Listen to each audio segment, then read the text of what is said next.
हमारे चैनल को सब्सक्राइब करें और बेल आइकन दबाएं।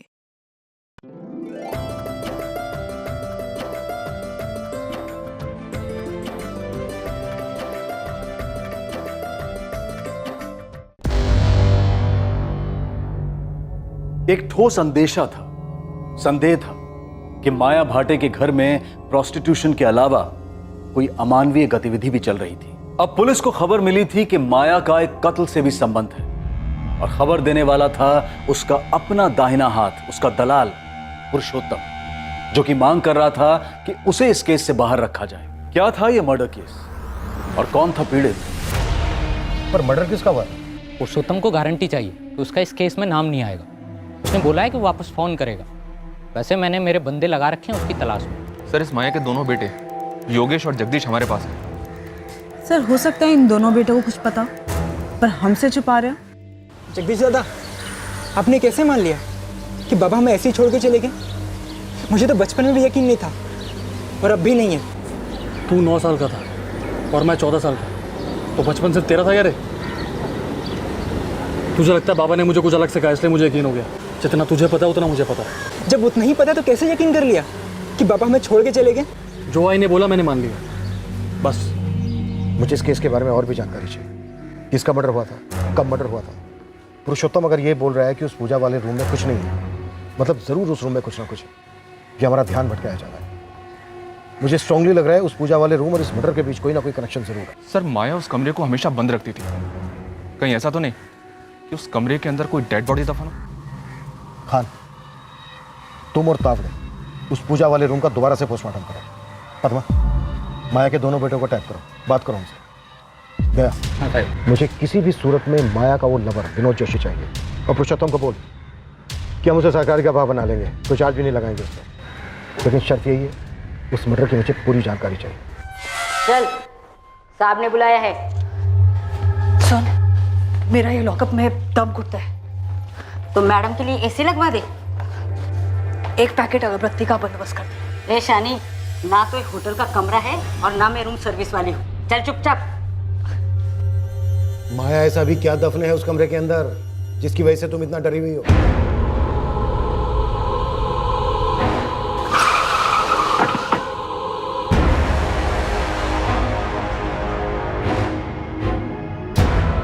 तावड़े सर, इस कमरे की हर दीवार का एक एक इंच बाहर निकाल कर देखना है। 100% अंदर कुछ है। सर, लाश? चलो काम पे लग जाओ। जी सर।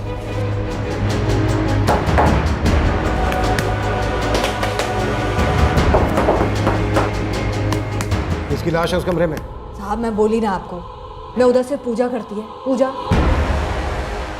भक्ति से की जाती है माया, और तुम डर की वजह से पूजा करती हो। किस चीज का डर है? किसको मार डाला तुमने जिसका डर तुम्हें ये सता रहा है कि वो कहीं भूत बन के तुम्हारे सामने ना आ जाए?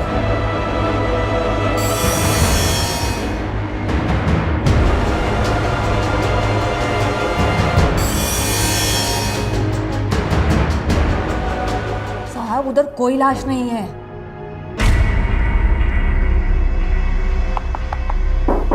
एक मिनट।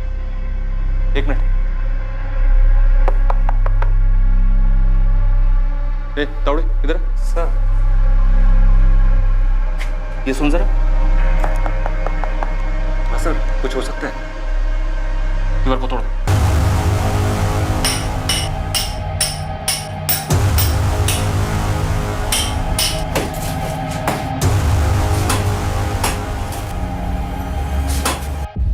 योगेश भागा नहीं है मैडम, बस थोड़ा परेशान है। ठीक है, लेकिन है कहाँ पर? फोन नहीं उठा रहा है, गैराज भी नहीं जा रहा है, घर पर भी नहीं है। क्यों?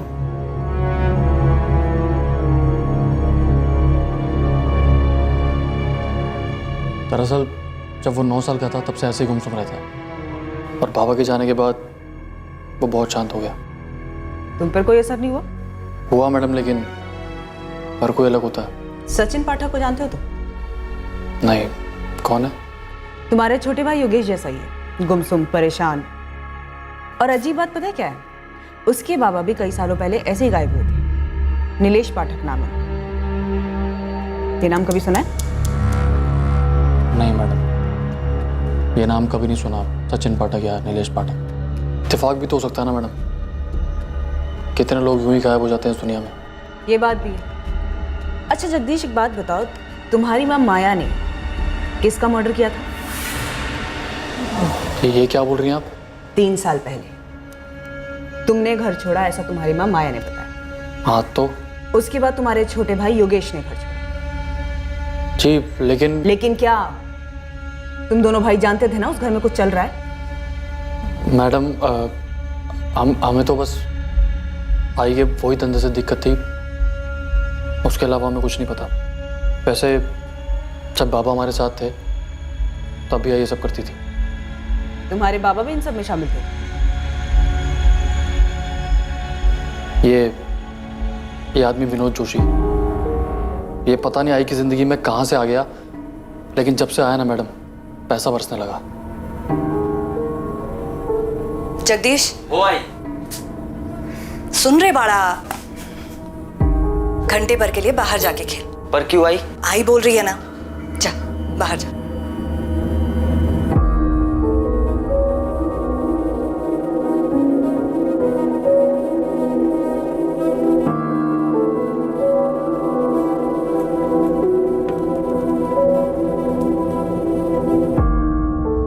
अरे जगह वो ठीक है, आइसक्रीम वाइसक्रीम खा। हाँ, चॉकलेट वाला। बाबा कारपेंटर काम करते थे, दोपहर में आई के पास अलग अलग लोग आते थे। ये समझने में ज़्यादा देर नहीं लगी कि क्यों आते थे और वहाँ क्या होता था।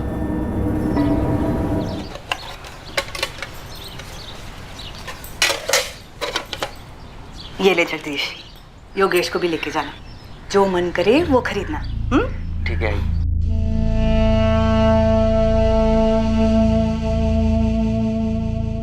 हम बच्चे थे, नई नई चीज़ें खरीदना अच्छा लगता था।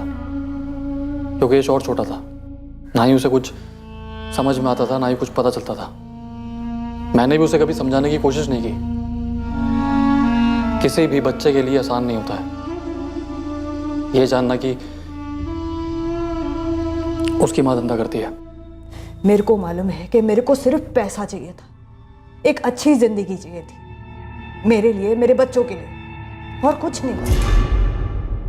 मैं तुम्हारे धंधे की बात नहीं कर रहा हूं, कत्ल की बात कर रहा हूं। किसको मारा था तुमने? मैंने खुद को मार डाला साहब, पैसों के लालच में। मैं खुद रोज मरती थी। मैं अपने पति की कमाई से खुश नहीं थी। वो तो बस एक कारपेंटर था, उसकी कमाई से कुछ नहीं होता था। देख माया, मैं जितना कमा सकता था उतना कमा रहा है, इससे ज्यादा नहीं होगा। बस ये समझ ले, हम लोगों की किस्मत में इतना ही है।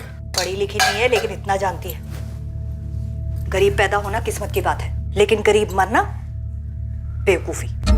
तो ये भी जानती होगी ना कि जितना चादर होता है उतना ही पैर फैलाना चाहिए। शादी के टाइम पे एक दूसरे का औकात बराबर से मालूम था ना हम लोग को। तो क्या औकात बदला नहीं जा सकता? जितना कमाता हूं उतना ही है, नहीं हो पाएगा उससे ज्यादा मेरे से। और ये फालतू का ना सपना देखना बंद कर दो। मैं नहीं छोड़ पाई अपने सपनों को। सपने देखना कैसे छोड़ सकता है कोई?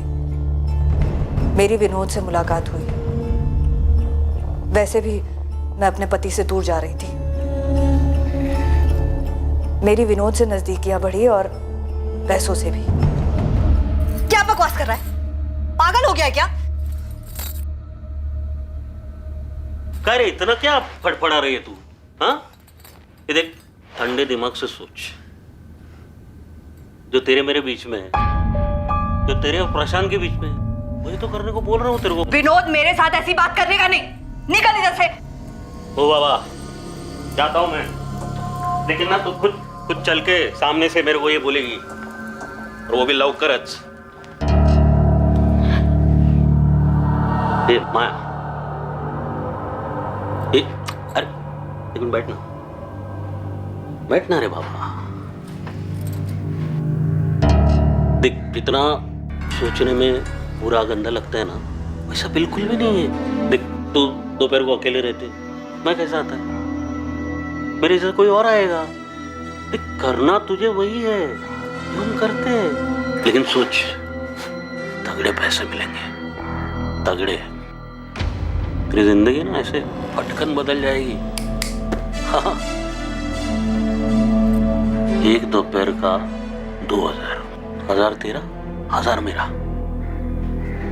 चल मेरे को बोल, ये तेरा प्रशांत महीने का कितना कमाता है? 6000, 7000? अरे उतना तू एक हफ्ते में कमाएगी। मन बनाएगी तो 4 दिन, पूरा मन लगाएगी ना तो 2 दिन में, अरे 1 दिन में कमा सकती है। तेरे संग तुम्हें एक बात याद रख, ये मर्दों की जरूरत ना बहती नदी है, कभी सूखती नहीं। तो तू काय को सूखी सूखी जिंदगी जी रहे रे, काय को? ठीक है, सोच के बता मेरे को, आता हूं। बहुत घिन आई थी विनोद की ये बात सुनकर, लेकिन पैसे के लिए तरसते हुए भी बहुत घिन आती थी साहब, इसीलिए हाँ बोल दिया। पहली बार बहुत गंदा लगा साहब, लेकिन जब हाथ में पैसा आया ना, फिर सही गलत कुछ भी नहीं लगा। सोचा कि शरीर ही तो है, पैसे की धुंध छा गई थी। एक अच्छी जिंदगी मिल रही थी, बच्चों के लिए कुछ कर सक रही थी मैं। बच्चे लोग रोज बाहर का खा रहे हैं, नया नया सामान खरीद रहे हैं। जगदीश बोला तुमने पैसा दिया उन लोग को? हाँ, मैंने दिया। किधर से दिया? पेड़ लगा तेरे पास पैसे का? मैंने कमाए हैं। किधर से कमाए? कमाए बोले तो किधर से कमाया? मैं क्या पूछ रहा हूँ, किधर से कमाया माया? और मला शरीर बेचती है अपना, सोती है लोगों के साथ। शरीर मेरा है, मैं बच्चों को वो दे रही है जो तू अपने अगले जन्म में भी अपनी कमाई के साथ नहीं दे सकता। बच्चे लोग को मालूम है कि उसकी माँ क्या है? बोला बच्चे लोग को तूने?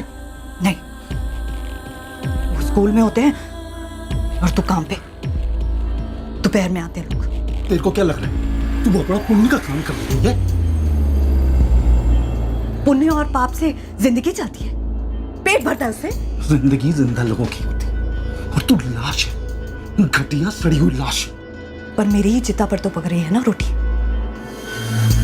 बस मैं तो यही जानती। प्रशांत ने रोज दारू पीना शुरू कर दिया। वो ये सच्चाई सहन नहीं कर पाया और एक रात हम सबको छोड़कर चला गया।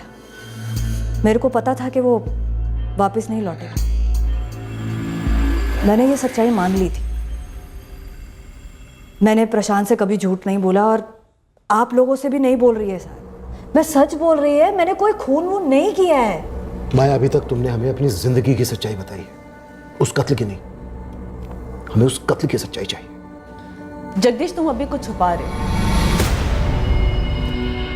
मुझे मालूम है कि तुम जानते हो कि तुम्हारी माँ ने किसका कत्ल किया। किसी का नहीं। तो फिर उस बंद दरवाजे के पीछे, जिसे तुम्हारी माँ पूजा का कमरा कहती थी, किसकी लाश दफन है?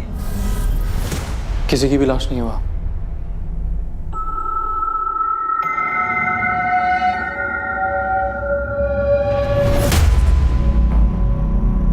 सर, यहाँ तो कुछ दिख नहीं रहा।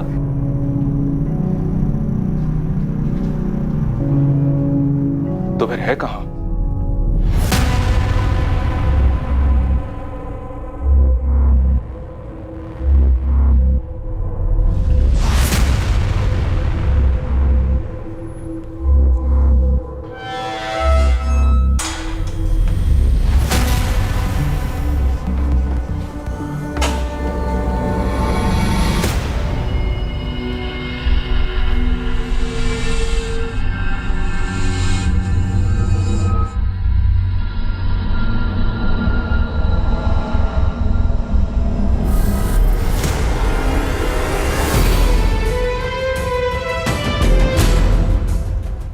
कौन है?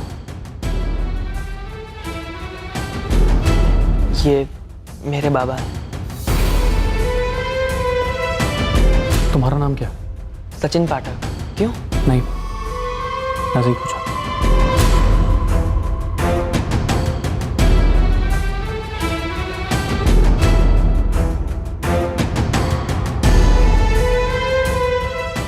सचिन पाठक को जानते हो तुम? नहीं। कौन है? उसके बाबा भी कई सालों पहले ऐसे ही गायब हुए थे। नीलेश पाठक नाम है। ये नाम कभी सुना है? मेरे बाबा है। जब दिल अपराध बोध में डूबा होता है तब घृणा अपने कुकर्मों से नहीं बल्कि खुद से होती है। माया के घर में कुछ छुपा जरूर था जो पुलिस के हाथ नहीं लगा था, लेकिन वहां जो था उसके बारे में कई लोग जानते थे और अच्छी तरह से जानते थे। एक अजीब इत्तेफाक कहिए, एक एक्सीडेंट कहिए या नियति का लिखा कहिए, जो भी कहिए, पर इस आम से दिखने वाले एक अवैध कोठे पर हुई इस साधारण सी रेड की वजह से कई असाधारण सच्चाइयां उभरने वाली थीं जो कि सालों से खामोशी के कफन में दफन थी।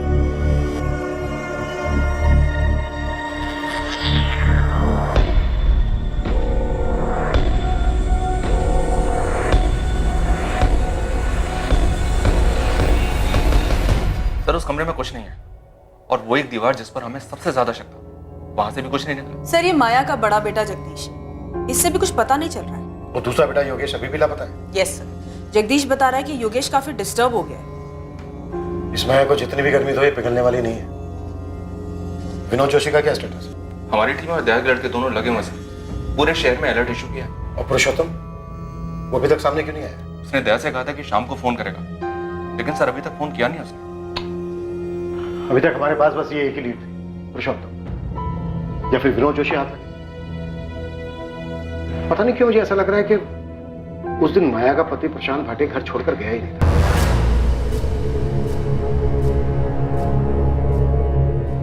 बारह साल हो गए, 12 साल से लेकर आज तक उसकी कोई खबर नहीं है।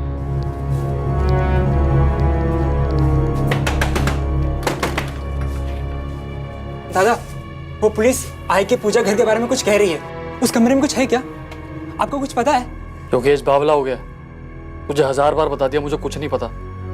बाबा का है? मुझे भी उतना ही पता जितना तुझे पता है। जी अपनी जिंदगी और मुझे भी जीने दे। 12 साल हो गए उस बात को, कब तक परेशान रहेगा? बाबा में छोड़ के चले गए थे, अब जाने दिन सब बातों को। नहीं, वो हमें छोड़ के नहीं गए थे। दादा सच बताओ, क्या बाबा कभी गए भी थे? मुझे तो हमेशा से ही लगता था कि हमें ये शहर पहले ही छोड़ देना चाहिए था। उससे बाबा मिल जाएंगे क्या? नहीं, पर तेरे दिमाग में तो नहीं रहेंगे ना? रहेंगे, और तब तक रहेंगे जब तक मुझे सच्चाई पता नहीं चल जाती।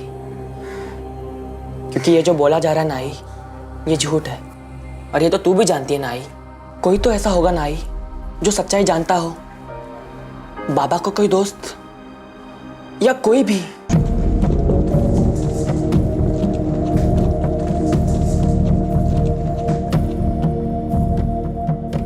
योगेश बाबा हमें खुद छोड़ के चले गए थे, वो है कहीं? ये सब तेरे दिमाग का वहम है। कोई वहम नहीं है। मुझे अब पक्का यकीन है कि आई ने ना बाबा को मार डाला, और उस कमरे में ना जरूर कुछ है। उस कमरे में कुछ नहीं है। तू एक काम कर, उस कमरे में ढूंढ, पूरे घर में ढूंढ, पूरी दुनिया में ढूंढ, लेकिन दोबारा मेरे पास दुखड़ा लेकर मत आइयो। वैसे जिंदगी खराब है, तू जा यार।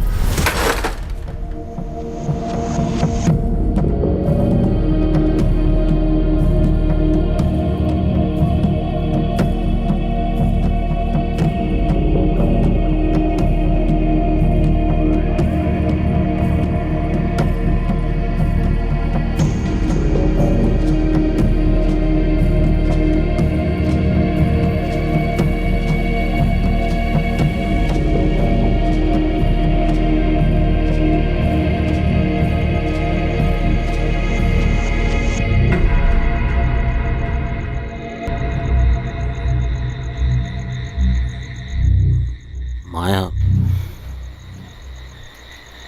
तेरे को डर नहीं लगता?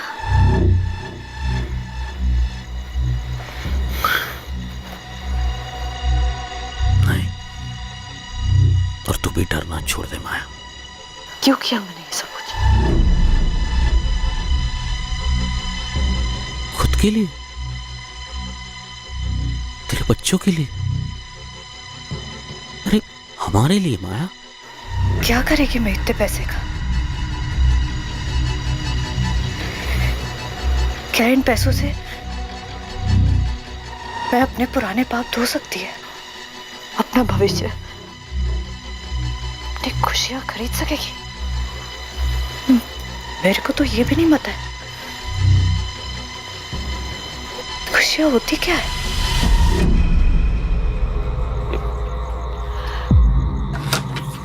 माया,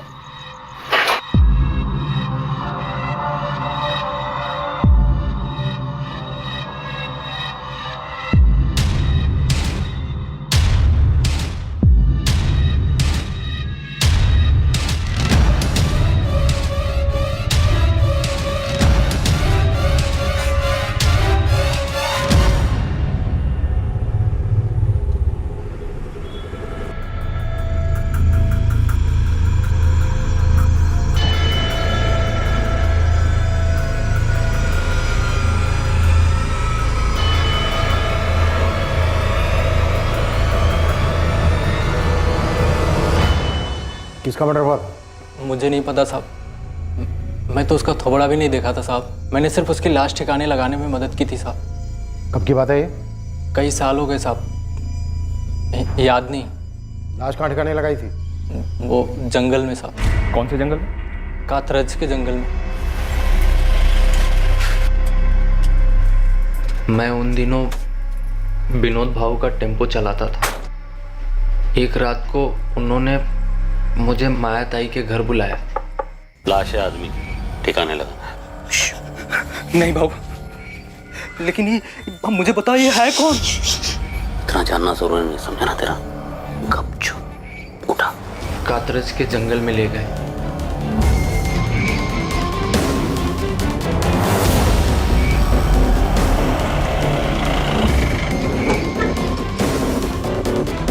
मुझे बस इतना ही मालूम है साहब, बाकी सारी बातें वो दोनों जानते हैं, विनोद भाऊ और माया ताई। मर्डर किसका हुआ है अगर यही नहीं पता चला तो तेरी टिप खोटी है ना, कोई मतलब नहीं है उसका। जगदीश जानता है साहब। क्या जानता है जगदीश? वो जानता है मर्डर हुआ था, तो ये भी जानता होगा किसका हुआ था। लेकिन भाऊ मुझे पता ही है, ये है कौन? ये सब कैसे हुआ? बहुत पूछने लगा बे तू, हाँ? इतना जानना जरूरी नहीं, समझा ना तेरा? गपचुप उठा। जगदीश वही था, उसने शायद खून होते हुए देखा हो साहब। और तेरा ये विनोद भाव कहाँ मिलेगा सर? पूर्वी लॉज। हो सकता है पुरुषोत्तम झूठ बोल रहा हूँ, फिर भी एक चांस लेते हैं। पूर्वी लॉज से विनोद को उठाओ और कातरज पुलिस से बात करो। मैं जगदीश और माया इनसे दोबारा बात करता हूँ। खान इतना तो पक्का है कि उस घर का कुछ ना कुछ अतीत है, काला अतीत।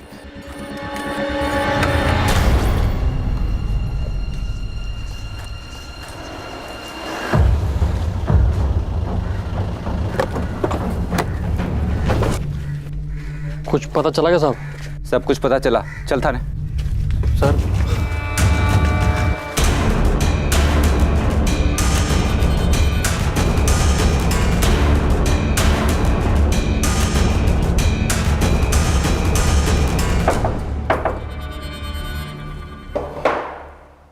माया, तुम्हारे पति प्रशांत भाटे ने कभी घर छोड़ा ही नहीं था, है ना? वैसे कातरज के जंगलों में हम उस लाश की तलाश कर रहे हैं।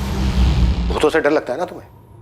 हमें भी लगा तुम्हारे घर में अजीब, ऐसे लगा जैसे कोई भटकती आत्मा हो, नाराज सी। तुम्हारा खेल अब खत्म हो गया है माया। पुरुषोत्तम ने सब कुछ बोलते हैं, विनोद जोशी को अरेस्ट कर लिया हमने, और हमें यह भी पता चल गया है कि तुम्हारा बेटा जगदीश उस कत्ल का गवाह है, उसको भी उठा लिया। साहब, जगदीश उस टाइम बच्चा था, उसने कुछ नहीं किया, उसको छोड़ दो साहब। तुमने और विनोद जोशी ने मिलकर मारा ना प्रशांत भाटे को? नहीं साहब। ठीक है, पुरुषोत्तम और विनोद जोशी के साथ अब हम जगदीश को भी तोड़ेंगे। साहब, मैं सच बोल रही है कि तुमने और विनोद जोशी ने मिलकर प्रशांत भाटे को मारा? नहीं। सच चाहिए मुझे माया, सिर्फ सच। वो प्रशांत नहीं था, वो मेरा एक ग्राहक था,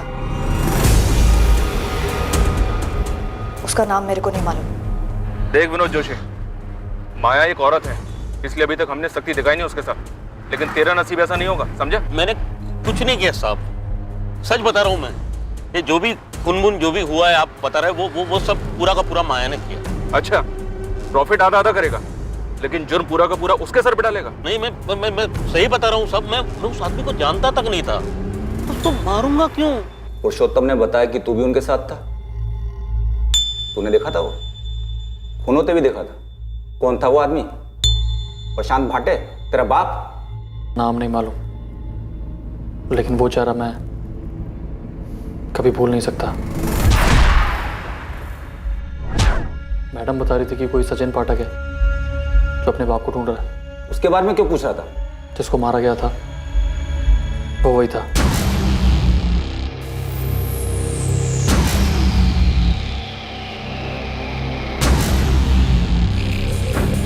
मेरे को लगता है ये मर गया।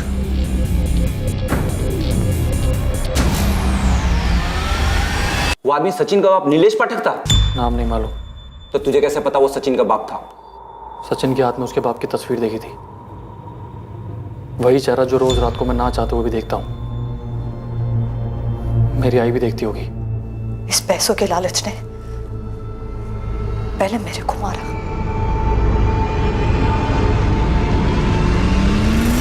फिर मेरे हाथों उस ग्राहक को मरवाया।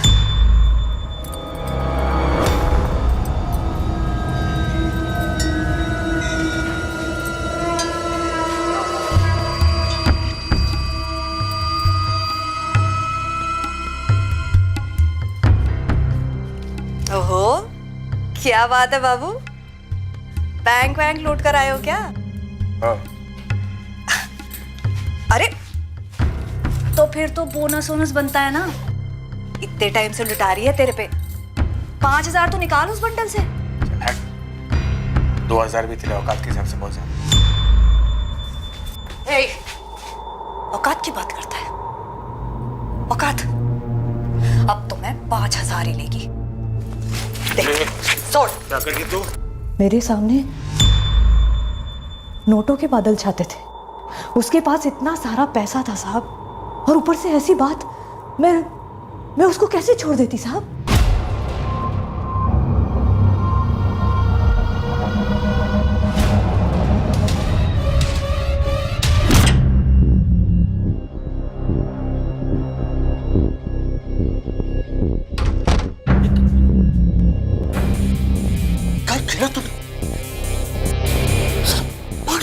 नोटों की गड्डी लेकर घूम रहा था साला।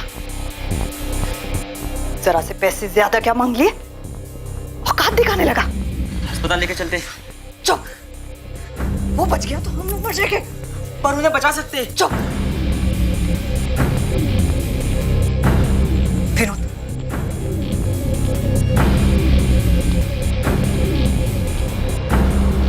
नहीं आई, ये क्या कर रही हो?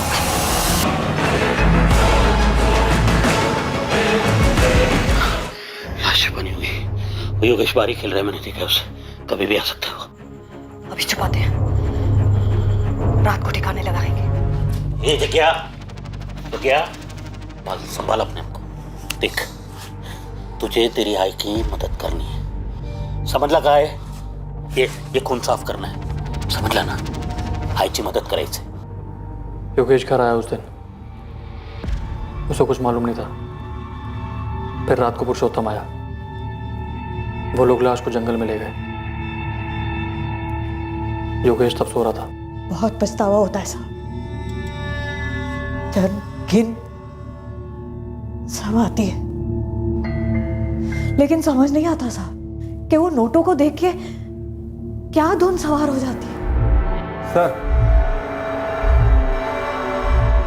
ये था वो आदमी जिसको इन्होंने मार डाला। ये तो नीलेश पाठक है ना, सचिन का बाबा? हाँ सर, जगदीश को याद था ये चेहरा।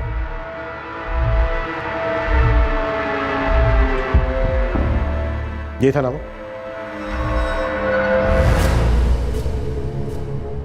सचिन, तुम्हारे बाबा नीलेश पाठक अब इस दुनिया में नहीं है। क्या हुआ था उनके साथ? कत्ल हुआ था उनका। कत्ल? क्यों? किसने किया? क्यों किया? तुम्हारे बाबा एक कोठे पर जाते थे, शंगारमणि। कोठा?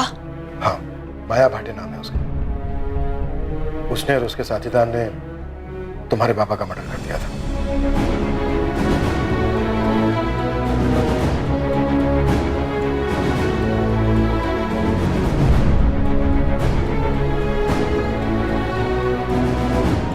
सचिन का पिता नीलेश पाठक 21 जून 2009 को अपने साथ एक 1.5 लाख की कलेक्शन कर अपने घर लौटने से पहले माया के घर गया था।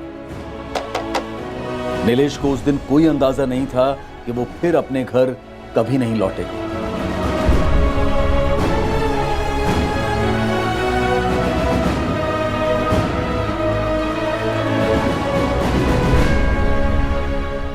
जुलाई 2009। हाँ, इस केस फाइल के हिसाब से 2 जुलाई 2009 को यहाँ कातरज के जंगल में एक लाश मिली थी।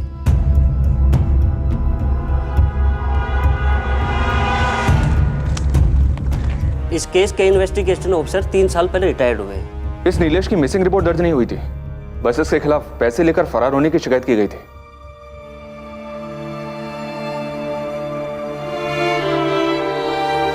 बाबा चोर नहीं थे, उनका मर्डर हुआ था उसी रात। कैसे? एक युवक की 9 साल की तलाश अपने पिता के लिए एक दर्द भरी असलियत के खुलासे से खत्म हुई। पुलिस का इंट्यूशन कहिए, अंदेशा कहिए, लेकिन उस पूजा घर को लेकर संदेह की वजह से पुलिस सचिन के पिता नीलेश पाठक की हकीकत जान पाई, और वो भी पूरे 9 साल के बाद। लेकिन इत्तेफाक और आभास का यह सिलसिला अभी खत्म होने से काफी दूर था। गड़े मुर्दे और भी थे। नीलेश के मर्डर के वक्त जगदीश नाबालिग था, पर जुर्म में तो शामिल था। नीलेश का हमें बर्थ सर्टिफिकेट निकलवाना होगा, उसकी एज के साथ रिपोर्ट फाइल करनी होगी। कोर्ट को डिसाइड करने दो। और सर, वो कमरा? हाँ, वो कमरा। सर, अभी भी लगता है कुछ अधूरा है, कुछ बाकी है जिसका पता लगाना है। ये पुरुषोत्तम पूरी बात नहीं बोल रहा है। और तुम लोगों को तो वहां कोई लाश नहीं मिली। लेकिन सर, माया को जो इतना डर लगा रहता है, क्या वो डर सिर्फ एक अजनबी को लेकर या सिर्फ एक ग्राहक को लेकर हो सकता है? प्रशांत भाटे, उसका पति, जो कभी घर लौटा ही नहीं।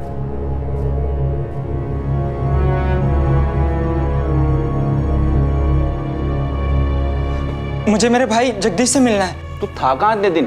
तेरा फोन भी बंद था। है कहाँ वो? आई ने किसी को मार डाला था। आपको इतने साल से मालूम था? मेरे सामने हुआ था योगेश। अब ये नहीं कहना कि तुम्हें नहीं मालूम कि बाबा कहाँ है। दादा, अरे अब तो सच बोल दो। 12 साल हो गए, 12 साल। दादा, दादा! इत्तेफाक से हुए माया के घर पर उस एक छापे ने कई अधूरी कहानियों की कड़ियां सामने लाकर रख दी थी। वो कड़ियां जो तलवार बनकर 2 युवकों की जिंदगियों पर लटकती रही।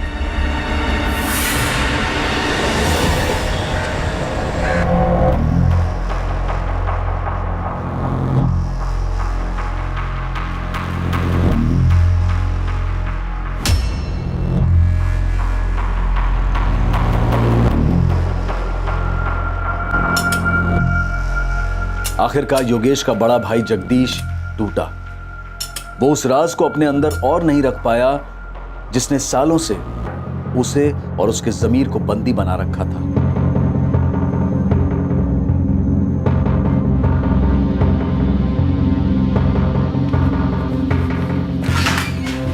सर, जगदीश भाटे कुछ कहना चाहता है, कुछ और भी बात है। नीलेश पाठक के अलावा मेरी आई ने किसी और का भी कत्ल किया था सर।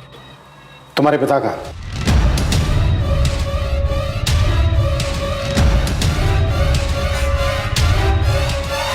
माया, तुम्हारे बेटे जगदीश ने सब कुछ सच सच बता दिया।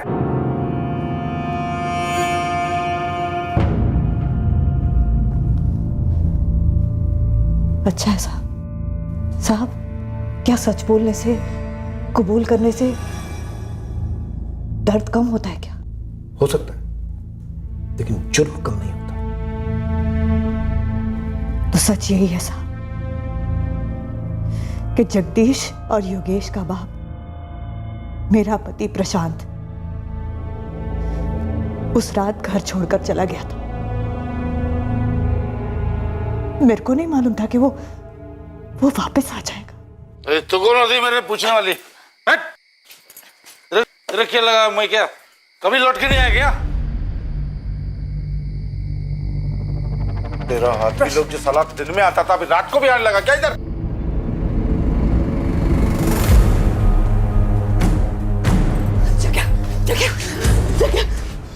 जगह पड़ा करना पड़ा। तेरे बाबा की कसम है, तू किसी को नहीं बोलेगा ना? योगेश को कुछ नहीं पता ना? कुछ भी नहीं बोला उसको? नहीं बोलेगा ना? बोला नहीं बोलेगा ना?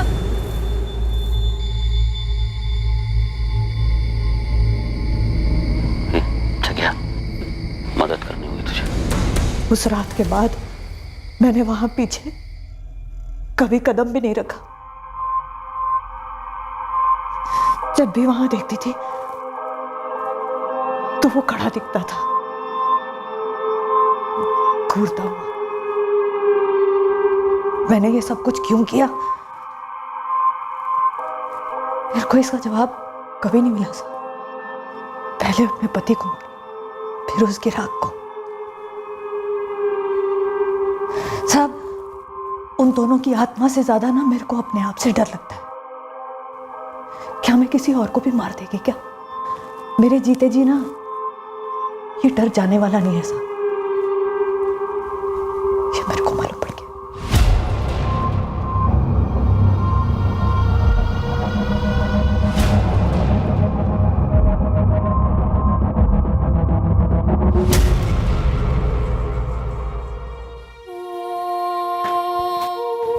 योगेश, स्केलेटन के सैंपल से जो डीएनए लिया गया वो तुम्हारे और तुम्हारे भाई जगदीश के डीएनए से मैच हो गया है। वो कंकाल तुम्हारे पिता प्रशांत भाटे का ही है।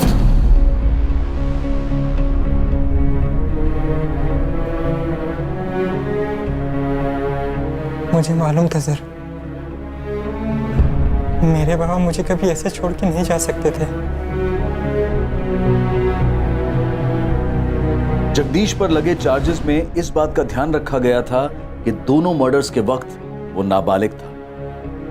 विनोद जोशी और माया भाटे पर आईपीसी की धारा 302 का चार्ज लगाया गया है। 2006 में प्रशांत भाटे के कत्ल के लिए और 2009 में नीलेश पाठक के कत्ल के लिए। साथ ही दोनों पर आईपीसी की धारा 201 भी लागू की गई है, सबूतों को मिटाने के जुर्म में।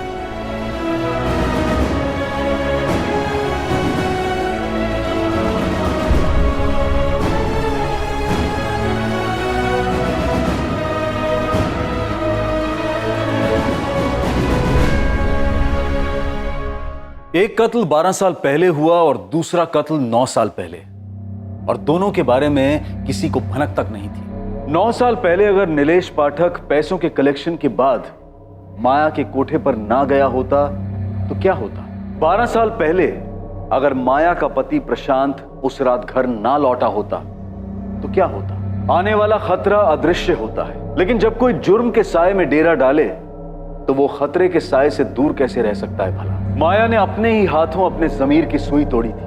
अपने ही पति प्रशांत को मारकर उसे अपने ही आंगन में गाड़ने में माया को कुछ गलत नहीं लगा। उसी तरह उसने नीलेश पाठक को पैसों के लिए मारकर उसकी लाश को जंगल में ठिकाने लगाया। पर माया ने अपनी पूरी जिंदगी डर और अफसोस की गिरफ्त में बसर की। ये एक दस्तूर है कि जुर्म मुजरिम का सुख चैन छीन लेता है और मुजरिम से जुड़े लोगों का जीना दुश्वार कर देता है। सोचें, समझें और सतर्क रहें कि लालच और स्वार्थ जीवन धारा पर हावी ना हो जाए। जैसे ही उमड़ती लालसा का एहसास हो, सतर्क होकर पीछे हो जाएं। जुर्म के लपेटे में ना आए, उस लालसा की आग में खुद को ना जलाएं।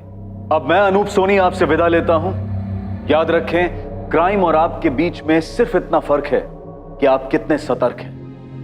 सतर्क रहें, सुरक्षित रहें। जय। For more updates, subscribe to our channel, click the show links and enjoy watching the videos.